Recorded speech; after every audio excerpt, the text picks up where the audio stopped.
Good morning. It's the early show with Rick and Lola. Tournament of Champions 3 just wrapped on Food Network and Discovery Plus. And for those of you who were waiting to see it all to the end, binge watch it, or have not seen who won this year's Tournament of Champions, this is your momentary spoiler alert. In 3, 2, 1. I had a chance to speak with Tiffany Faison, TOC3 champion, Sweet Tea herself, about her win, what it means, and more. And here's that conversation. Hi, Lola. How are you? I am well, and so excited to be speaking with you. Thank you. Chef Tiffany Faison, Tournament of Champions winner, Season 3. Congratulations. That sounds so good. Thank you. It does. And I have to say, we are huge fans of the show and Tournament of Champions, and I can only imagine how it has changed your career and your business. So you have 6 restaurants in Boston. Tell us, what has being on a cooking competition show like this been for you? It's been extraordinary. I was on last year, and this year obviously went a little further this year. It is such good, obviously promotionally it's great for the businesses. It's good for, I think, the people that have been also supporting our businesses for so long. And it's great for our team. It's just such an extraordinary, morale jump for everyone. So, yeah, and we were also obviously exposed to people that didn't know about the businesses, the restaurants before. So all the way around, it's nothing but good stuff. That's wonderful.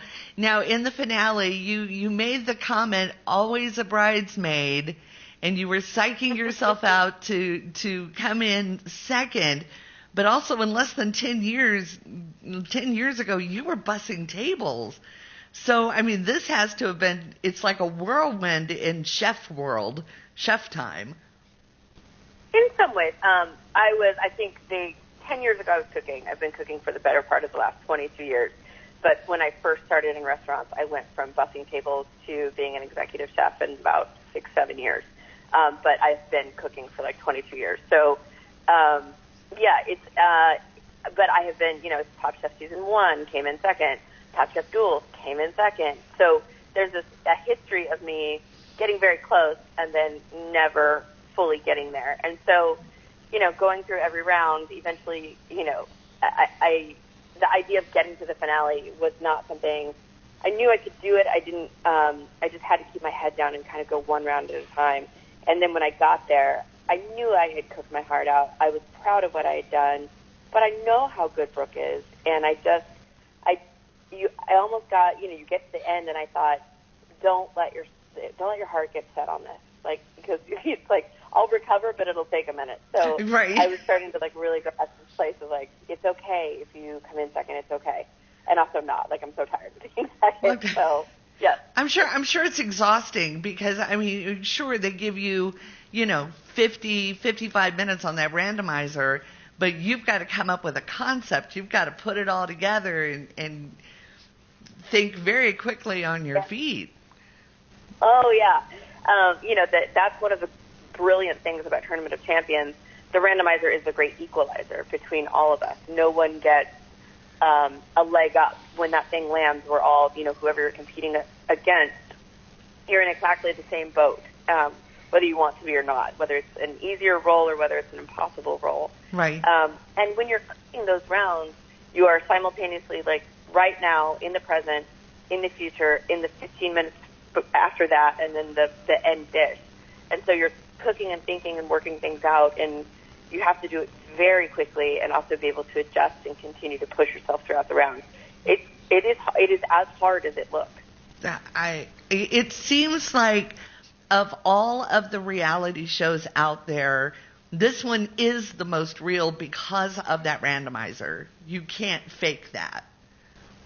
Absolutely. You can't fake it. You can't see it coming. It's that, and it's also the talent that's brought to this show. Everyone comes ready to go, and you know that everyone there is capable of winning it. And everyone's beatable. It's really about Do you have a brilliant round? Do you have a round that's tough? Who are you going against, and how was their round, and what did the randomizer do to you guys? Those are the factors that become, if you get in your head and you let it all sink in, terrifying as you go in. Okay. It really is a dice roll. Well, let me ask you this then. Aside from natto, what food do you hate to work with? I wasn't psyched about poi. I saw Wheela Coche on the round and thought, please land on Wheela Coche. There are, grasshoppers, I'm not psyched about. There's nothing that I just think, I really would never want to work with this. There are combinations of things where it's like, okay, how am I going to get this in that with this piece of equipment? So it's nothing singularly is terrible. It's the combination of the things together that becomes horrifying. Right. Well, I mean, goodness, they threw some crazy equipment at you, too, this year. What was that thing you set on fire? It's a chitarra, which is it's Italian for guitar. It's how you push pasta through when you're making, you make pasta sheets and push them through for the pasta that is chitarra. It's an equipment that is used for it's a piece of equipment that's used for one thing and one thing only. And in Chili's and Ogato, I'm not making pasta for that. That's insane. There's no part of that dish that includes pasta. So if I'm making pasta for that, I'm going to, ruin my time. Right. So I have to figure out another way to use this piece of equipment, which you do ultimately. But it's that one. Not something that's on its own a bizarre piece of equipment. But how do I fold it into what I'm doing? Frankly, I think I set it on fire to just give myself time to think. Right. Okay. All right. So we'll remember that as a distraction point. It's like I need a minute. Okay. Here we go. Had you had known that Morimoto was going to be judging the finals, would you have gone Asian? No. Never. Holy moly, no. In hindsight, I'm glad that I did because it became that much sweeter. Yes. To cook Asian food for Morimoto, Japanese, Thai, Chinese, specifically, straight up. Why? It's rewarding. It's, I never know. I would not have set myself up for that, but it's pretty cool that it worked out that way. Yeah, the look on your face when you saw him come out was just like, oh, dear God. It was, I felt that way. I thought, okay. Well, let me just pack my stuff now. Help you guys out. I'll get on the plane. It'll be fine. That's wonderful. On the West, the panel, you had 32 chefs there. Of the West, who would you like to go up against? Besides Brooke, who would you like to go up against? Well, you always want to go up against the best. Right. Jet Tila. I would love to cook against Jet and watch him just, clean the floor with my butt. And I think he's just so ridiculously talented and also one of my favorite people. Antonia, always, she's so good and so talented and so clear about who she is and what her food is. Yeah. And Michael Voltaggio, I've never gone up against him, and I would love to.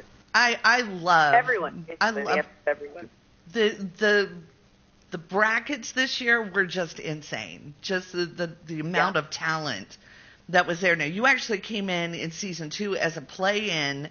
Throw me out the name of a chef to keep an eye out for. Oof.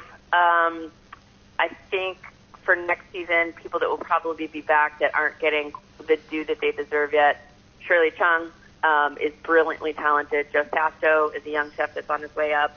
And I think next year's Jeff.